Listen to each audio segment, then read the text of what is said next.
What's going on, y'all? This is Maurice, and you're now listening to That Will Never Work podcast. You can listen to us on iTunes, Google Music, iHeartRadio, Spotify, TuneIn, and a multitude of other platforms. You can follow us on Facebook, Instagram, and Twitter at Chisholm Group. Thank you very much for tuning in. Today I have a guest. This young lady I've known for quite some time.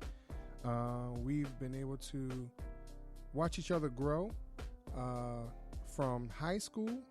We've also had the opportunity working in a professional level for a local insurance company here in the metropolitan area of Philadelphia.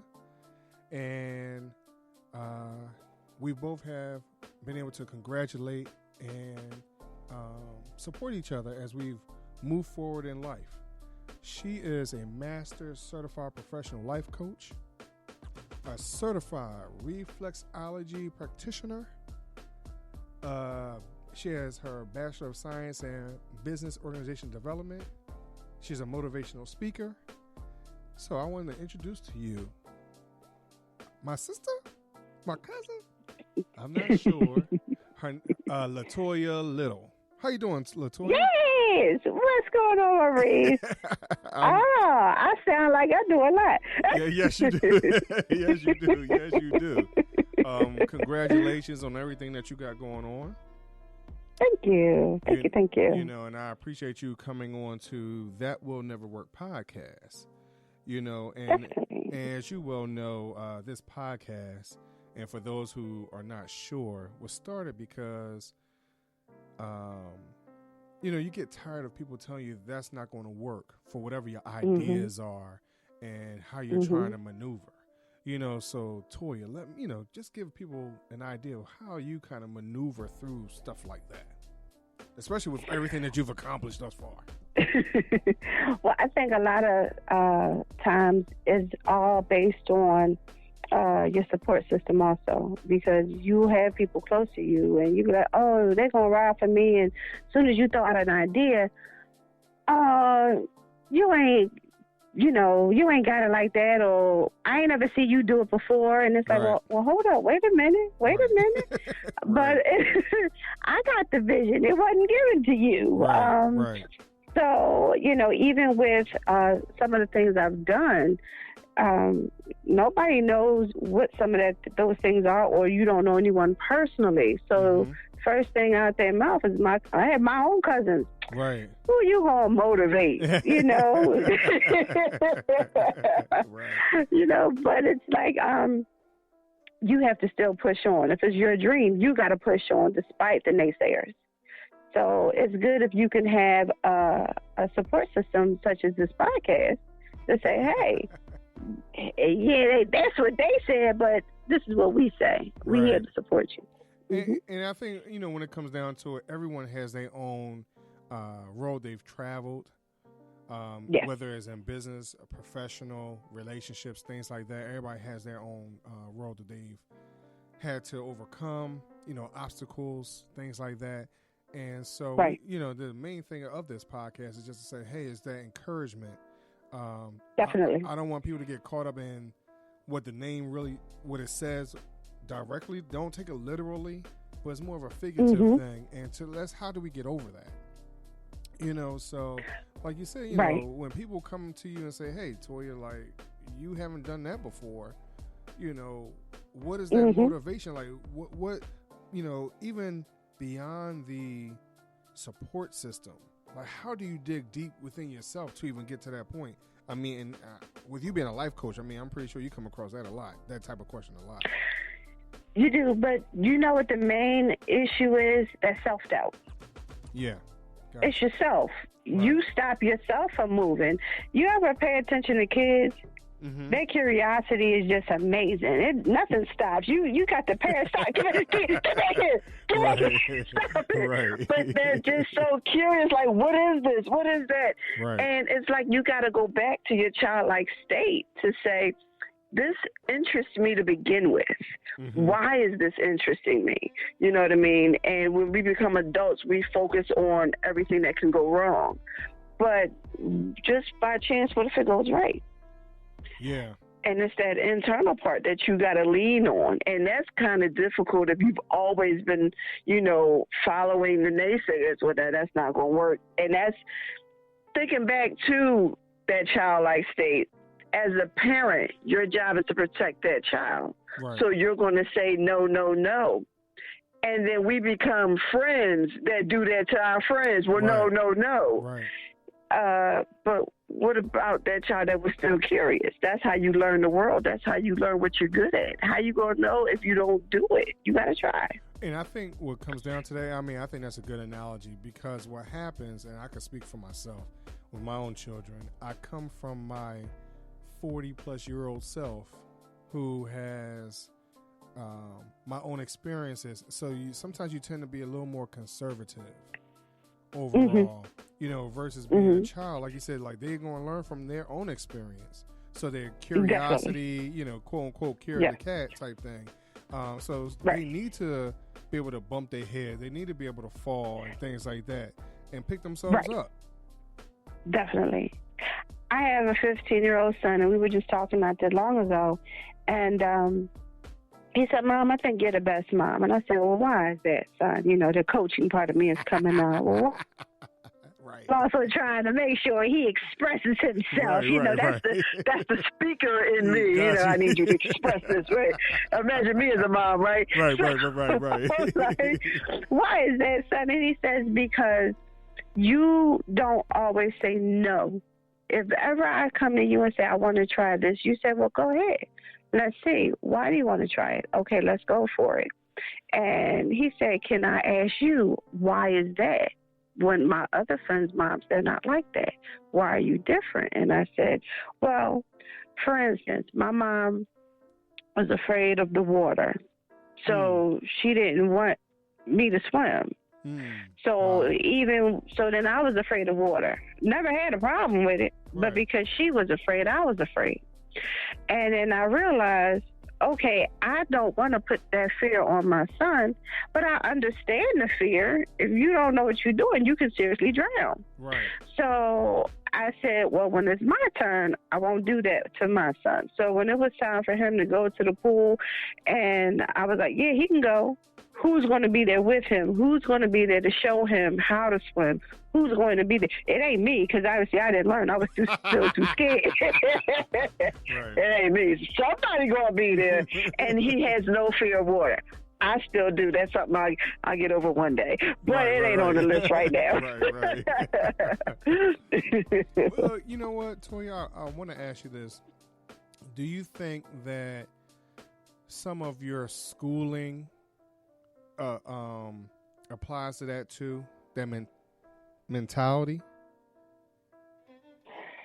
Schooling as far as for an example, you had the opportunity of going to a little more prestigious high school, even though it was a public school, but one of the more prestigious high schools here in Philadelphia, girls' high school. With you having that opportunity, that for those of you who are not in this metropolitan area, it's a very decent school. A lot of people are fighting to get into that particular school. Right. So just knowing that, hey, you've even achieved this mountain that a lot of people can't get to. Do you think that helped you in moving along also?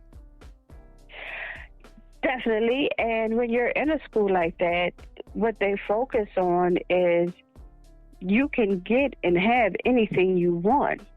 You have to work for it. Simple as that. And even though it sounds simple, it's not. You do have to put in that work. And then when you are surrounded by a sisterhood that says, even when you feel like, okay, I don't know how to get this paper done, I don't feel like doing this paper, oh, you won't get this paper done because this is why you're here. You know what I mean? And so going forward, whenever I felt as though there was something else I wanted to tackle, that's why I have so many titles there. Because it's like, hey, what is that about? I think this can work in congruent with this. Hey, what's that about? I think I could work and incorporate, that modality or that that title, not just the title itself, but, you know, the body of work into something else. Because if you pay attention to all the titles I have, they're all something to help someone else. You know what I mean? Because Right. even I sit back and when you were introducing me, I'm like, wow, that's a lot of stuff I did. Right. But, you know, me too, being a little bit over, over 40. Right. I had to do something. You know what I mean? And there's a lot of things you dabble in, but with each thing that I've learned, and like for instance, the reflexology, I didn't even know there was such a word. I was thinking about massage therapy but I was catching so many buses to a job, and I was tired, and I couldn't get to sleep unless I massaged my own feet. My feet was throbbing from standing on bus after bus without sitting. And then I had to walk, and I said, I need to get some more money so I can buy myself a car, because this is out of hand. And in the process, I just really wanted to focus on the feet. I could care less about the rest of the body. I need to know. And in my study, there's a term called reflexology. Right. Oh, found a school, took the course, loved it. And then that's how I became a certified reflexologist. Now I don't have a problem with sleep.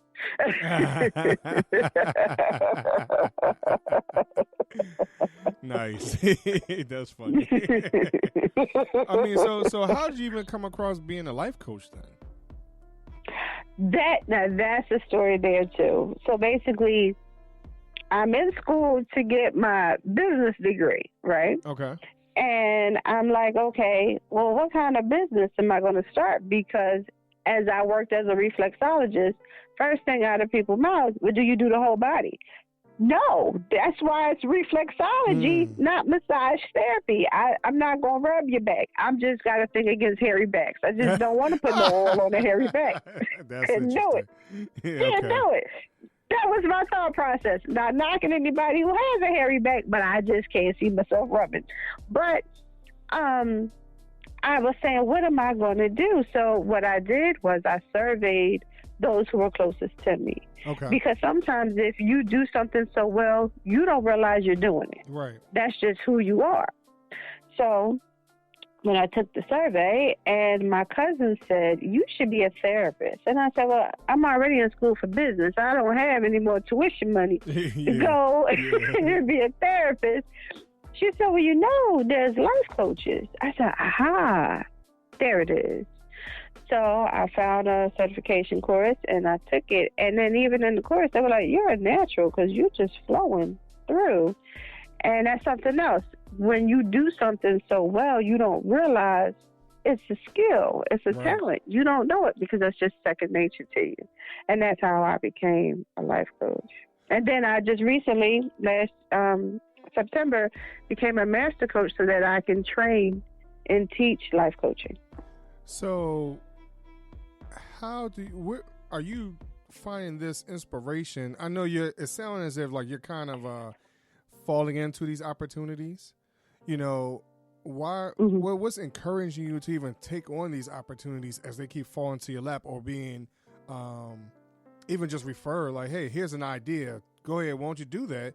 And and you're trying to, as you're doing your research, it seems interesting and you're doing it. So what's encouraging you to even do that? It'll be my clients. It'll be, you know what, you do this so well, why don't you teach it? If you teach it, I'll take your course. Ah, okay. You know what I mean? Or even when I was doing life coaching just by itself, hey, you should be a speaker.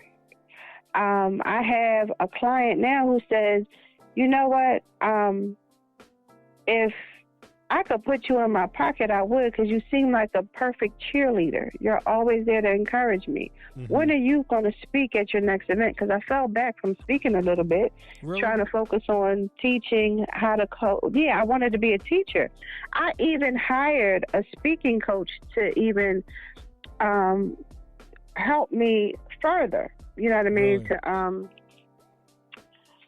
help polish, always, because no matter what you do, you still want to learn on your craft. You want to perfect your craft. Right. And I told my speaking coach, I said, well, really, I'm going to move more further into teaching than coaching. And she said to me, I understand you want to teach more, because even as a teacher, you want to be able to speak in front of your students and make sure they engage and things like that. And she said, but I need you to continue to coach.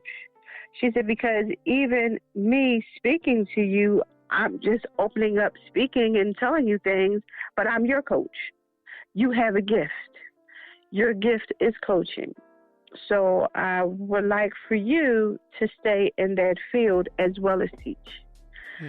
And that's what I'm saying. So as I'm trying different things, I still have my support system or other people to say, hey, you still have a gift here. Don't forget to continue this here. Now, prior to them telling you it's a gift, like, did you even consider that it was a gift? No. No, that's what I'm saying. When you do something so well, you don't realize it's a gift. Right. And I'm going to tell you what made me think of it. You know how you have your crew, you got your friends, and everybody know who's the rowdy one, and things like that. Right. So I have a friend named Zavi, and Zavi said to me, you realize you're not the rowdy friend. I said, yeah, that part I know. She said, she calls me the voice whisperer. She said, you're the friend when we're hyped and we need to be calmed down, because you have a soothing voice, and you're the voice of reason. And I don't tell people what to do. That's the coach in me. I just present situations and say, okay, so, and after asking questions, so what are you going to do? How do you feel? And get them to calm down to make the rational decision. And from there, situations like that will happen. And that's just me being a friend. I'm not in coach mode, but I'm actually coaching. You know what I mean? So that's things like that for me, just being myself. And then, well, this is something that I'm doing. And that's who I surveyed. You know, when I called my cousin Ryan, who told me I should be a life coach, she told me the same thing. So when I'm upset, I call you to calm down. I think you should coach people because that's what you do.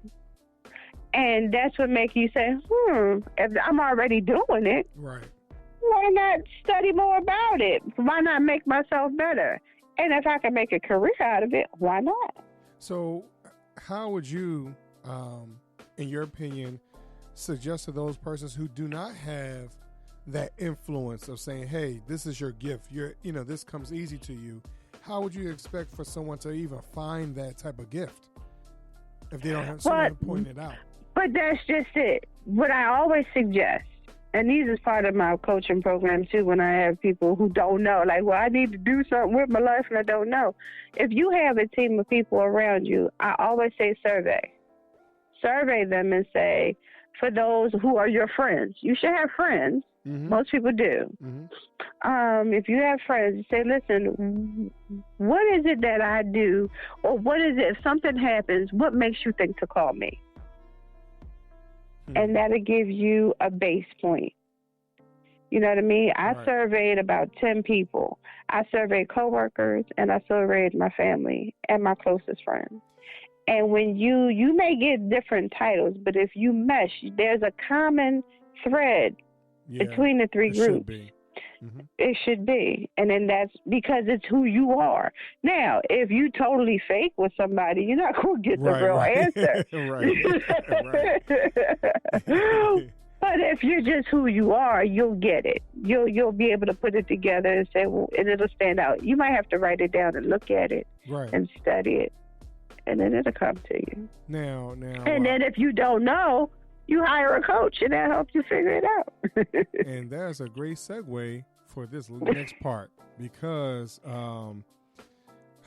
as I read your bio, I've named all these titles that you have.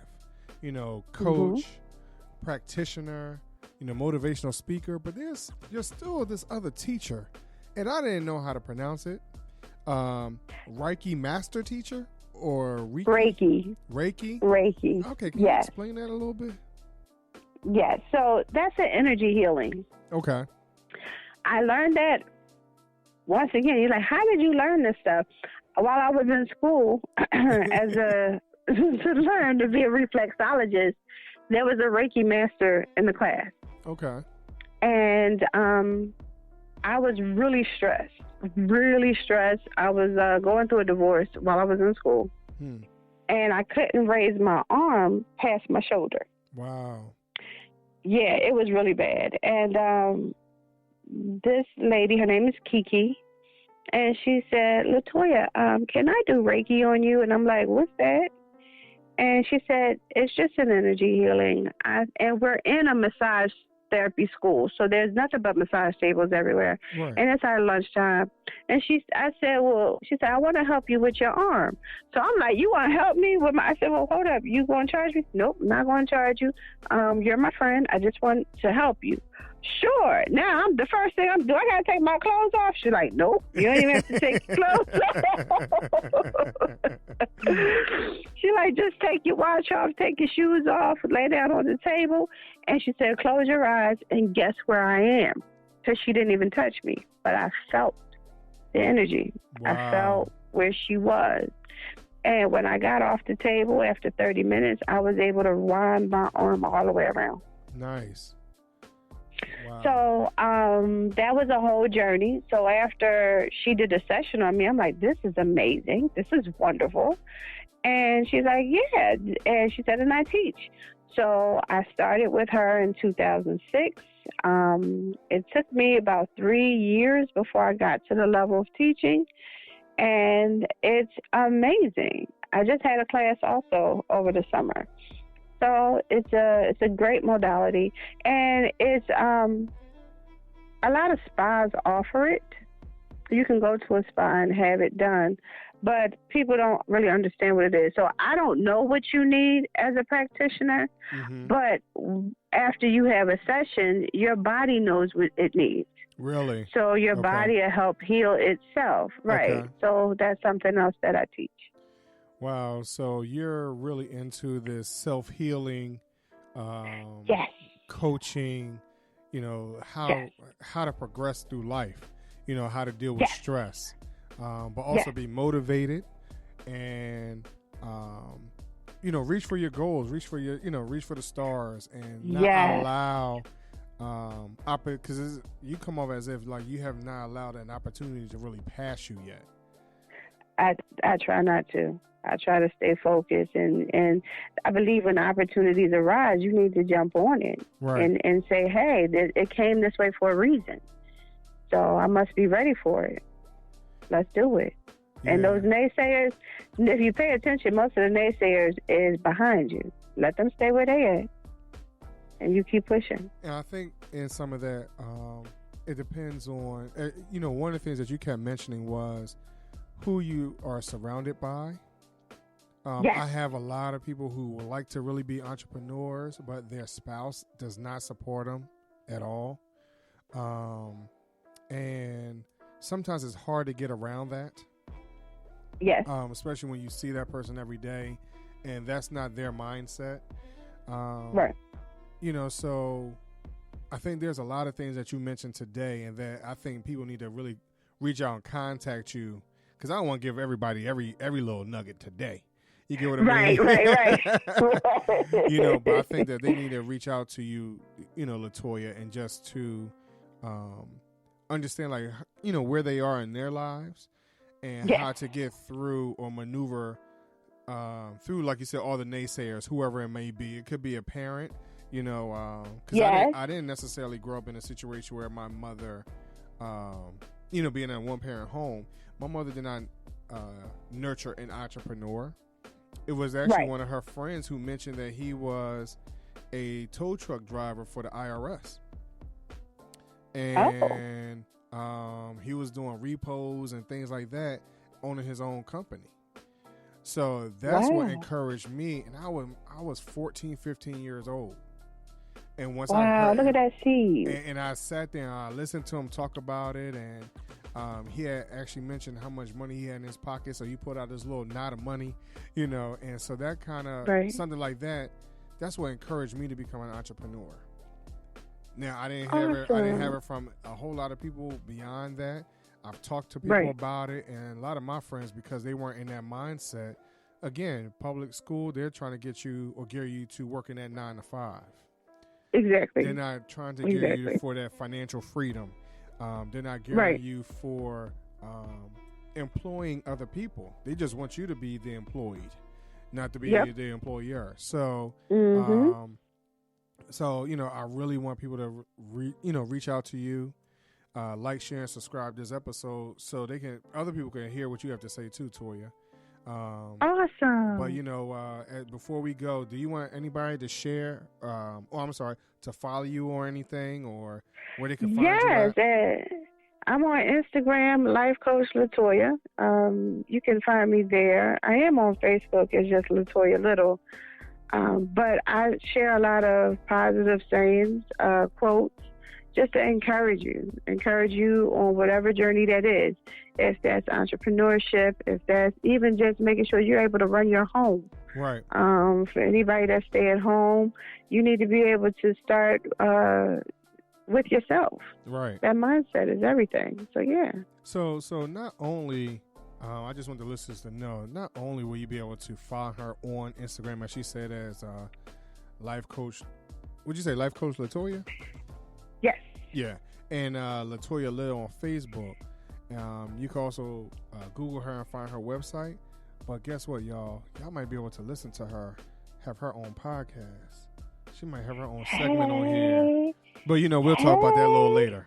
You know what? We'll keep you in suspense. But Latoya, I want you to know that you're an inspiration to me. We've known each other for such a long time. Yes. And to see where we've come from and where we're going, it's going to be amazing.